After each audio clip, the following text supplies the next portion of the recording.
Assalamualaikum warahmatullahi wabarakatuh. Selamat kembali ke channel YouTube saya, Masri Muhammad. Mudah-mudahan kehidupan kita semua diberkati Allah Subhanahu Wa Taala dan kita semua berada di dalam keadaan sehat walafiat. Amin ya rabbal alamin.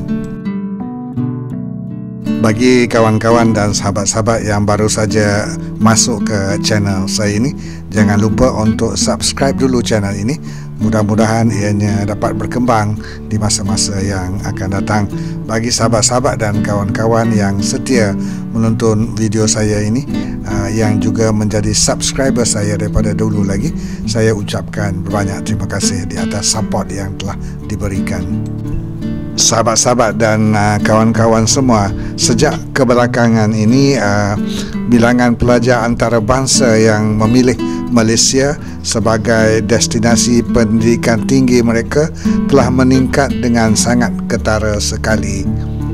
Sehingga Jun 2023, seramai 104,315 pelajar antarabangsa sedang belajar di Malaysia, iaitu 43,952 di Universiti Awam dan 60,363 di IPT swasta.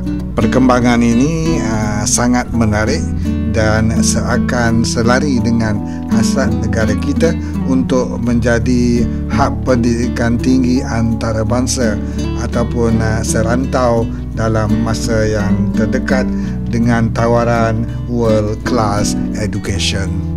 World class education ini ataupun pendidikan bertaraf dunia ini bermaksud kemampuan dan juga pencapaian negara kita dalam membangunkan sektor pendidikan, khususnya dari aspek kualiti, kuantiti, standard dan juga kecemerlangan yang diakui dan diterima di peringkat global ataupun antarabangsa.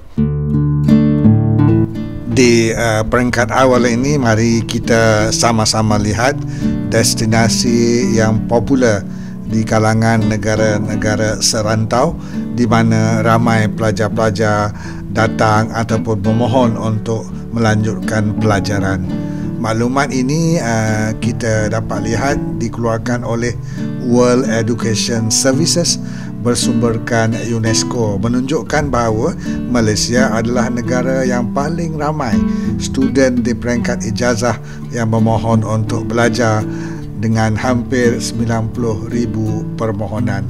Diikuti oleh Singapura 53,000 permohonan, Thailand 25k, Vietnam 8.6k permohonan.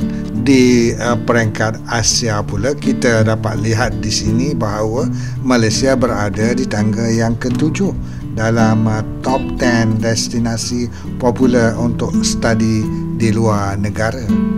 Jadi daripada maklumat yang telah dipaparkan tadi, dapatlah kita rumuskan bahawa negara Malaysia berada di tahap yang tinggi sebagai destinasi popular untuk pelajar-pelajar luar negara datang untuk melanjutkan pelajaran.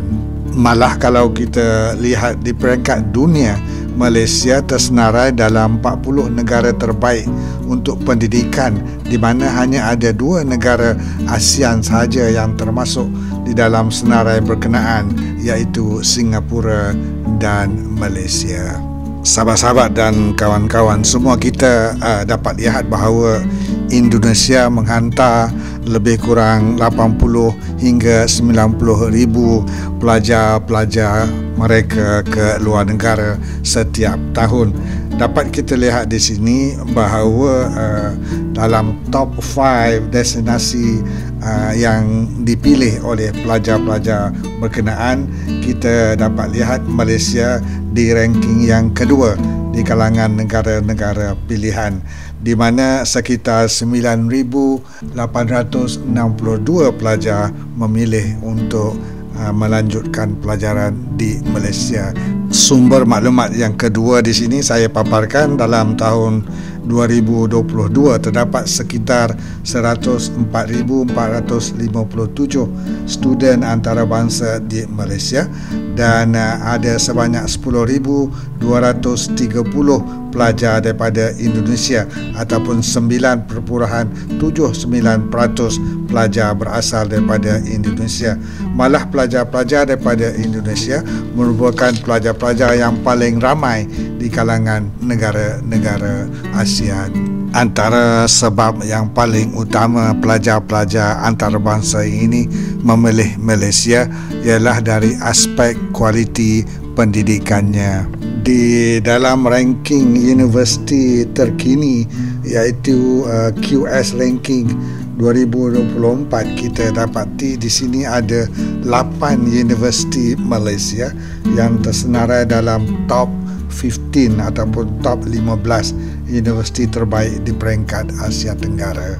Malah dalam The Times Higher Education Asia University Ranking 2024 terdapat sebanyak 11 daripada top 20 universiti terbaik Asia adalah universiti-universiti di Malaysia. Ya, kemudian itu mungkin ramai yang tidak mengetahui bahawa banyak universiti-universiti terkemuka dunia telah membuka kampus cawangannya di Malaysia.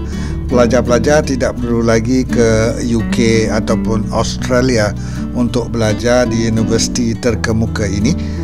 Cukup sekadar belajar di Malaysia sahaja yang sudah tentu kosnya sangat terjangkau. Di sini saya paparkan antara universiti-universiti yang berkenaan. Maka jelaslah kepada kita di sini bahawa salah satu sebab utama di mana students antarabangsa termasuk daripada Indonesia datang belajar ke Malaysia adalah kerana kualiti pendidikannya bertaraf dunia. Kemudian itu perlu juga dimaklumkan di sini bahawa hampir keseluruhannya universiti-universiti di Malaysia menggunakan bahasa Inggeris sebagai bahasa pengantar. Jadi untuk mengatakan bahawa bahasa Inggeris di Malaysia tidak bagus adalah satu andaian yang lemah. Tidak perlu bukti lagi, ianya sudah diketahui umum bahawa bahasa Inggeris di Malaysia adalah baik.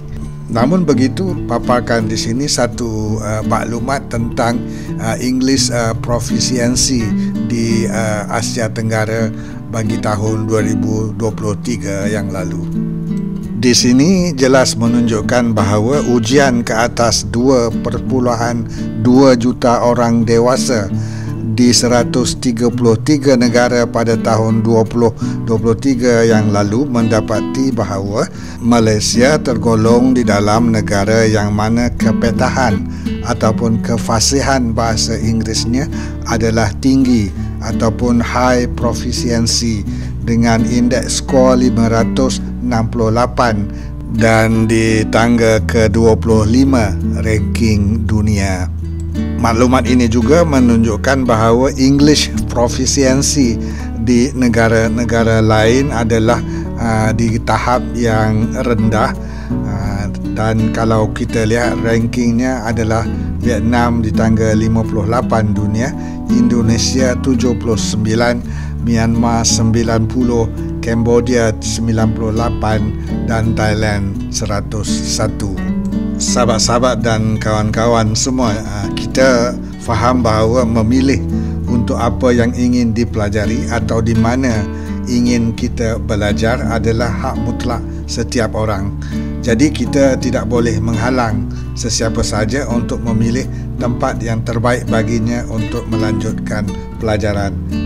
Saya paparkan di sini 9 alasan utama mengapa ramai student memilih Malaysia sebagai destinasi untuk melanjutkan pelajaran mereka. Antaranya yang pertama di sini adalah kualiti pendidikan yang tinggi. Kedua, mudah bagi mendapatkan visa pelajar.